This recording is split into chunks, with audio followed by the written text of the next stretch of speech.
ସମସ୍ତଙ୍କୁ ମୋର ଖ୍ରୀଷ୍ଟିଆନ ନମସ୍କାର। ପ୍ରେଜ୍ ଦ ଲର୍ଡ। ପ୍ରଭୁଙ୍କର ଗୌରବ ହଉ। ମୋତେ ପୁନର୍ବାର ଆପଣମାନଙ୍କ ସମ୍ମୁଖରେ ଈଶ୍ୱରଙ୍କର ଜୀବନ୍ତ ବାକ୍ୟ ନେଇ ଆସିବା ପାଇଁ ପ୍ରଭୁ ସାହାଯ୍ୟ କଲେ। ଆଉ ଆଜିର ଶୀର୍ଷକ ବା ଆଜିର ବିଷୟ, କାହିଁକି ଏତେ ଶୀଘ୍ର ମରଣ? କାହିଁକି ଏତେ ଶୀଘ୍ର ମରଣ? କାହିଁକି ପ୍ରଭୁ ଏତେ ଶୀଘ୍ର ତାଙ୍କର ଲୋକମାନଙ୍କୁ, ତାଙ୍କର ପ୍ରିୟମାନଙ୍କୁ ମୃତ୍ୟୁ ଦ୍ୱାରା ସେ ଆପଣା ନିକଟକୁ ଡାକିଥାନ୍ତି? କାହିଁକି ଏଇ ଯେଉଁ ପ୍ରଶ୍ନ ଆମ ସମସ୍ତଙ୍କ ଜୀବନରେ, ଏଇ ପ୍ରଶ୍ନର ଉତ୍ତର ଆମେ ସବୁବେଳେ ପାଇବା ପାଇଁ ଆମେ ଚେଷ୍ଟା କରୁ। ଆମମାନଙ୍କର ମନରେ ଉଙ୍କି ମାରିଥାଏ। ଯଦି ଆମେ ପ୍ରଭୁଙ୍କର ବାକ୍ୟରୁ ଦେଖିବା, ତାହେଲେ ପ୍ରଭୁଙ୍କର ବାକ୍ୟ ଦ୍ୱାରା ଆମେ ଏହି ପ୍ରଶ୍ନର ଉତ୍ତର ପାଇପାରିବା। ତେଣୁକରି ମୁଁ ଆପଣମାନଙ୍କର ସମ୍ମୁଖରେ ଆପଣମାନଙ୍କର ସ୍ମରଣରେ ଆଣିଦେବାକୁ ଚାହେଁ ଆଦି ପୁସ୍ତକ 5 ଅଧ୍ୟାୟ। ଆମେ ଯଦି ଆଦି ପୁସ୍ତକ 5 ଅଧ୍ୟାୟରେ ଦେଖୁ, ତାହେଲେ ଆଦି ପୁସ୍ତକ 5 ଅଧ୍ୟାୟରୁ ଆମେ ବୁଝିପାରିବା ମରଣର ସତ୍ୟତା। ଆଉ ଏହି ସତ୍ୟତା ଆପଣମାନଙ୍କର ସମ୍ମୁଖରେ ସଂକ୍ଷିପ୍ତ ଭାବେ ମୁଁ ରଖିବା ପାଇଁ ଚାହେଁ। ଆପଣମାନେ ଯଦି ଆଦି ପୁସ୍ତକ 5 ଅଧ୍ୟାୟ ପାଠ କରିବେ, ସେଠାରେ ଆଦମଙ୍କର ବଂଶଧରମାନଙ୍କ ବିଷୟ ବା ଆଦମଙ୍କର ବଂଶାବଳୀ ବିଷୟ ଲେଖାଯାଏ। ବିଶେଷ କରି ଆଦମ କେତେ ବର୍ଷ ବୟସରେ ମୃତ୍ୟୁବରଣ କଲେ, କେତେ ବର୍ଷ ପର୍ଯ୍ୟନ୍ତ ଏହି ଜଗତରେ ସେ ଜୀବିତ ଥିଲେ। ଆମେ ଯଦି ଦେଖିବା, ତାହେଲେ ଆଦମଙ୍କର ବୟସ ସର୍ବସୁଦ୍ଧା 930 ବର୍ଷ ଥିଲା, ତହୁଁ ସେ ମଲା ବୋଲି ଆମେ ପ୍ରଭୁଙ୍କର ବାକ୍ୟ ଆଦି ପୁସ୍ତକ 5 ତାର 5ରେ ଆମେ ଦେଖୁ। ଆଉ ଯଦି 8 ପଦରେ ଦେଖୁ, ଆଦମଙ୍କ ପୁତ୍ର ସେଥ, ସିଏ 912 ବୟସରେ ସେ ମୃତ୍ୟୁବରଣ କଲେ ବୋଲି ଲେଖାଯାଏ। ତାପରେ ଆମେ ଦେଖୁ ଇନୋସଙ୍କର ବିଷୟରେ। ଇନୋସ ମଧ୍ୟ 905 ବର୍ଷ ବୟସରେ ସେ ମୃତ୍ୟୁବରଣ କଲେ। ତାପରେ ଆହୁରି ଆମେ ଦେଖୁ ଯେ କଇନାନ, ଯେ କି 910 ବର୍ଷ ପର୍ଯ୍ୟନ୍ତ ସେ ବଞ୍ଚିଲେ, ଆଉ 910 ବର୍ଷ ବୟସ ବଞ୍ଚି ସେ ମୃତ୍ୟୁବରଣ କଲେ। ତାପରେ ଆମେ ଦେଖୁ ଯେ ମହଲେଲ, ଯେ କି 895 ବର୍ଷ ବଞ୍ଚିଲେ, ଆଉ ସେ ମୃତ୍ୟୁବରଣ କଲେ। ତାପରେ ଆମେ ଦେଖୁ ଜେରଦଙ୍କ ବିଷୟରେ। ଆଉ ଜେରଦଙ୍କ ବିଷୟରେ ଆମେ ଦେଖୁ, ଆଉ ଜେରଦର ବୟସ ସର୍ବସୁଦ୍ଧା 962 ବର୍ଷ ଥିଲା, ତହୁଁ ସେ ମଲା ବୋଲି ଆମେ ସେଇ 5 ଅଧ୍ୟାୟର 20 ପଦରେ ଆମେ ଦେଖୁ। ତାପରେ ଆମେ ଦେଖୁ ଏକ ଗୁରୁତ୍ୱପୂର୍ଣ୍ଣ ଉତ୍ସାହପୂର୍ଣ୍ଣ ସତ୍ୟତା ଆଉ ବିଷୟ। ଆମେ ଯଦି ଚିନ୍ତା କରିବା, ସେଠାରେ ପ୍ରଭୁ ତାଙ୍କର ସତ୍ୟତା ଆମମାନଙ୍କୁ ଜ୍ଞାତ କରାଇଥାନ୍ତି ଯେ ମରଣ କାହିଁକି ଅତି ଶୀଘ୍ର ପ୍ରଭୁଙ୍କର ଯୋଜନା ପ୍ରକାରେ, ଇଚ୍ଛା ପ୍ରକାରେ ମହାନ ଜଣେ ସେ ମୃତ୍ୟୁବରଣ କରିନାହାନ୍ତି। ଜେରଦଙ୍କର ପୁତ୍ର ଜେରଦ ଯାହାଙ୍କୁ ଜନ୍ମ ଦେଲେ, ସେ ହେଉଛନ୍ତି ମଥୁସେଲ। ସେହି ସମୟରେ ଆମେ ଦେଖୁ 930 ବର୍ଷ। ଆଉ ଆମେ ଦେଖୁ ଯେ ଆଦମ, ତାପରେ ଇନୋସ 912 ବର୍ଷ, 905 ବର୍ଷ ଆମେ ଦେଖୁ ଇନୋସ, ସେଥ 912 ବର୍ଷ, ତାପରେ କଇନାନ 910 ବର୍ଷ, ତା ସହିତ ମହଲେଲ 895 ବର୍ଷ, ଆଉ ଜେରଦ 962 ବର୍ଷ ବୟସ ବଞ୍ଚିଲେ। କିନ୍ତୁ ତାଙ୍କ ପୁତ୍ର ହନକ, ସେ ମୃତ୍ୟୁବରଣ କରିନାହାନ୍ତି, କିନ୍ତୁ ପ୍ରଭୁ ତାଙ୍କୁ ଗ୍ରହଣ କଲେ, ସେ ଅନ୍ତରିତ ହେଲେ, ପ୍ରଭୁଙ୍କ ନିକଟକୁ ଗଲେ। ଏହି ପୃଥିବୀରେ ହନକ ମାତ୍ର 365 ବର୍ଷ ବଞ୍ଚିଥିଲେ, କିନ୍ତୁ ସେ ମୃତ୍ୟୁବରଣ କରିନାହାନ୍ତି। ଆମେ ଦେଖୁ ବାଇବେଲରେ 2 ଜଣ ହିଁ ମୃତ୍ୟୁର ଆସ୍ୱାଦନ ନ କରି ସେମାନେ ଡାଇରେକ୍ଟ ସ୍ୱର୍ଗରେ ନୀତ ହୋଇଛନ୍ତି। ସେମାନେ ହେଉଛନ୍ତି ହନକ ଆଉ ଏଲିୟ। ତେବେ ଆମେ ଦେଖୁ ଜେରଦଙ୍କର ପୁତ୍ର ହନକ ମାତ୍ର ଏହି ଜଗତରେ 365 ବର୍ଷ ଜୀବନଯାପନ କଲେ। ଆଉ ଆମେ ଦେଖୁ ଯେ 65 ବର୍ଷ ବୟସରେ ହନକ ମଥୁସେଲଙ୍କୁ ଜନ୍ମ ଦେଲେ, ଆଉ 300 ବର୍ଷ ପରମେଶ୍ୱରଙ୍କ ସହିତ ଗମନାଗମନ କଲେ, ଆଉ 365 ବର୍ଷ ଏହି ଜଗତରେ ଥିଲେ, ଆଉ ସେ ଅନ୍ତରିତ ହେଲେ, ପ୍ରଭୁ ତାଙ୍କୁ ଗ୍ରହଣ କଲେ। ଚିନ୍ତା କରନ୍ତୁ, ଆମେ ଦେଖୁ 930, 962, ଆଉ ତାପରେ ମଥୁସେଲଙ୍କ ପୁତ୍ର ହନକଙ୍କର ପୁତ୍ର ମଥୁସେଲ ମଧ୍ୟ ସବୁଠାରୁ ଅଧିକ 969 ବର୍ଷ ସେ ବଞ୍ଚିବା ସମୟରେ ଆମେ ଦେଖୁ ମଥୁସେଲଙ୍କ ପିତା ହନକ ମାତ୍ର 365 ବର୍ଷ। ଆମେ ଦେଖୁ 600-900 ବର୍ଷ ପାଖାପାଖି 31 ବର୍ଷ ଯଦି ବଞ୍ଚିଥାନ୍ତେ ମଥୁସେଲ, ତାହେଲେ 1000 ବର୍ଷ ବଞ୍ଚିଥାନ୍ତେ। ଏମିତି ସମୟରେ ମଥୁସେଲଙ୍କର ବାପା ମାତ୍ର 365 ବର୍ଷ ଏ ଜଗତରେ ବସବାସ କଲେ ବା ଜଗତରେ ଜୀବିତମାନଙ୍କର ମଧ୍ୟରେ ରହିଲେ। ଆଉ ତାହା ବି 300 ବର୍ଷ ପର୍ଯ୍ୟନ୍ତ ମଥୁସେଲଙ୍କ ଜନ୍ମ ଉତ୍ତାରେ 300 ବର୍ଷ ପର୍ଯ୍ୟନ୍ତ ପରମେଶ୍ୱରଙ୍କ ସହିତ ସେ ଗମନାଗମନ କଲେ, ପରମେଶ୍ୱରଙ୍କ ସହିତ ସେ ଚାଲିଲେ ଆଉ ପରମେଶ୍ୱରଙ୍କ ନିକଟକୁ ଅନ୍ତରିତ ହେଲେ। ମୃତ୍ୟୁବରଣ କରିନାହାନ୍ତି, ସିଧା ସେ ଉପରକୁ ନୀତ ହେଲେ। What A great things. ଆମେ ଚିନ୍ତା କରିପାରିବା, ପ୍ରଭୁ ଯଦି ଚାହିଁଥାନ୍ତେ ମଥୁସେଲଙ୍କର ବାପା ହନକଙ୍କୁ କାହିଁକି ଆଟଲିଷ୍ଟ 400 କି 500 କି 600 କି 700 କି ଆଦମ ଆଉ ତାଙ୍କର ଯେଉଁ ବାପା ହନକଙ୍କର ବାପା ଚେରଦ ସ୍ୱରୂପ କାହିଁକି ଅଧିକ ବର୍ଷ ବଞ୍ଚିବା ପାଇଁ ଦେଲେ ନାହିଁ ପୃଥିବୀରେ? ଠିକ୍ ଏହି ପ୍ରକାର ଅନେକ ପ୍ରଭୁଙ୍କର ଦାସମାନଙ୍କୁ, ଅନେକ ପ୍ରଭୁଙ୍କର ଲୋକମାନଙ୍କୁ ପ୍ରଭୁ ଆହ୍ୱାନ କରିଥାନ୍ତି, ପ୍ରଭୁ ଡାକିଥାନ୍ତି ଆପଣା କଳକୁ ଆଉ ବିଶ୍ରାମ ଦେଇଥାନ୍ତି, ପ୍ରଭୁଙ୍କ ନିକଟତର କରିଥାନ୍ତି। ଯେମିତିକି ହନକଙ୍କୁ ସେ ମୃତ୍ୟୁବରଣ କରିବା ପାଇଁ ଦେଲେ ନାହିଁ, କିନ୍ତୁ ଗ୍ରହଣ କଲେ, ହନକ ଅନ୍ତରିତ ହେଲେ।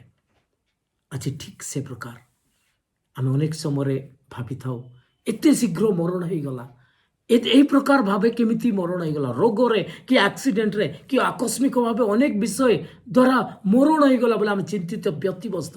କିନ୍ତୁ ପ୍ରଭୁଙ୍କର ଯୋଜନା, ପ୍ରଭୁଙ୍କର ଇଚ୍ଛା ପ୍ରକାରେ ଆମଙ୍କର ମରଣ ହୋଇଥାଏ। ଆମେ ପ୍ରଭୁଙ୍କର ବାକ୍ୟରେ ଦେଖୁ ଯେ ତାଙ୍କର ସତ୍ଭକ୍ତମାନଙ୍କର ମରଣ କେତେ ବହୁମୂଲ୍ୟ। ଆମେ ପ୍ରଭୁଙ୍କର ବାକ୍ୟରେ ଦେଖୁ ମରଣ ବିଶ୍ୱାସୀମାନଙ୍କ ନିମନ୍ତେ ଏକ ଟେମ୍ପୋରାରୀ ବିଷୟ, ଅର୍ଥାତ୍ ନିଦ୍ରା ସହିତ ମରଣକୁ ତୁଳନା କରାଯାଇଛି।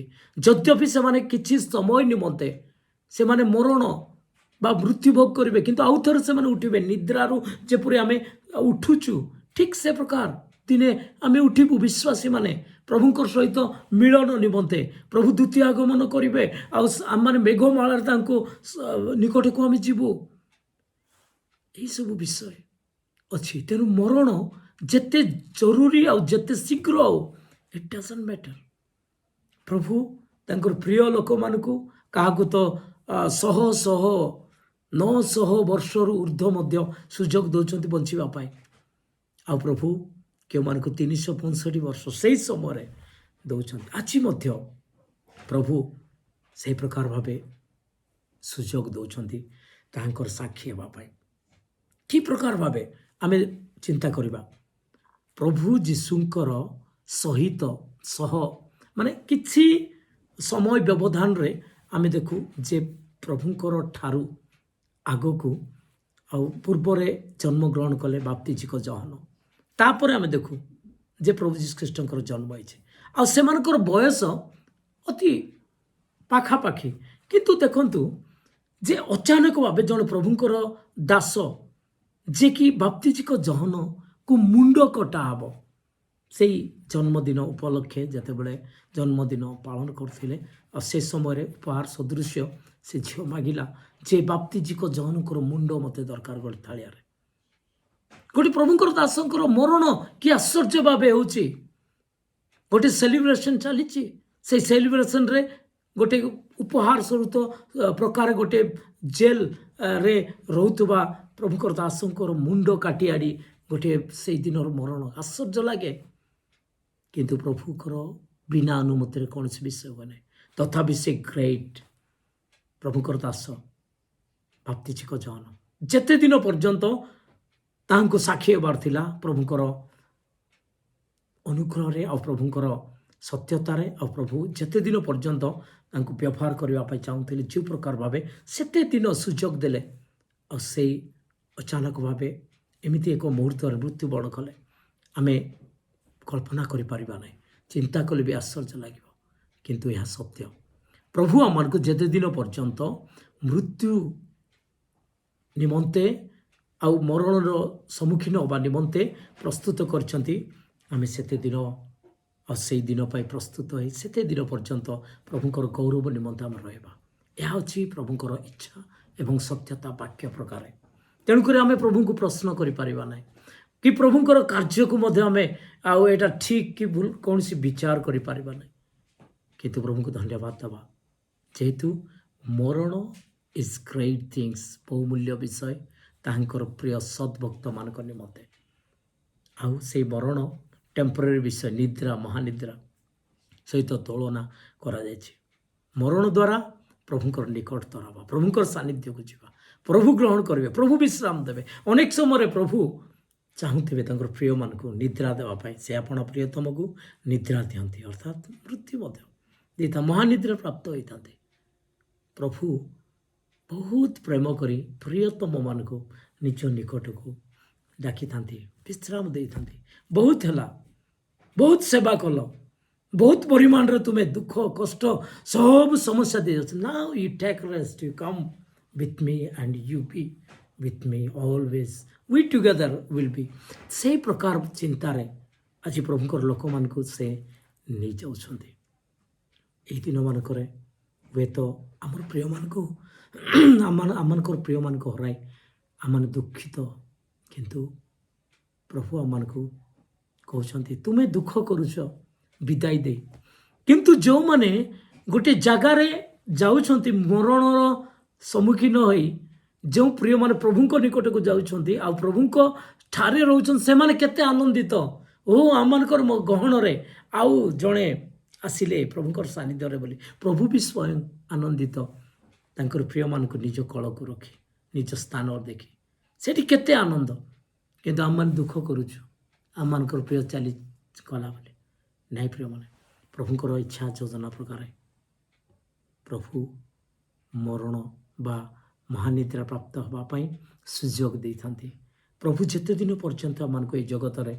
जो उद्देश्य नहीं रखी था से उद्देश्य निमंते तांकर गौरव निमंते आम बंचबू तापर प्रभुंकर इच्छा प्रकार आम तांकर निकटतर आम होता तेणुक प्रभुंक ठारे रही प्रभुंकर गौरव निमंते प्रभुंकर साक्षी जिते दिन पर्यंत प्रभु आम को सुजोग दौरान जगत में सेते दिन पर्यंत गौरव कर रखा सेवार आगे बढ़ा आम समय आसो आम मैंने आम जा आम को सेते जदि हुए एत शीघ्र डाकिले कि प्रभु बोली अनेक प्रश्न अनेक को आसीपे किंतु प्रभुंकर वाक्य द्वारा आम को से भरोसा और से सत्यता से आनंद प्रदान करे मरण संबंधी सत्यतार तेणु मोर ये अल्प समय वीडियो जदि भल लगे लाइक करूँ अन्य मान को शेयर करूँ आ नूतन मोर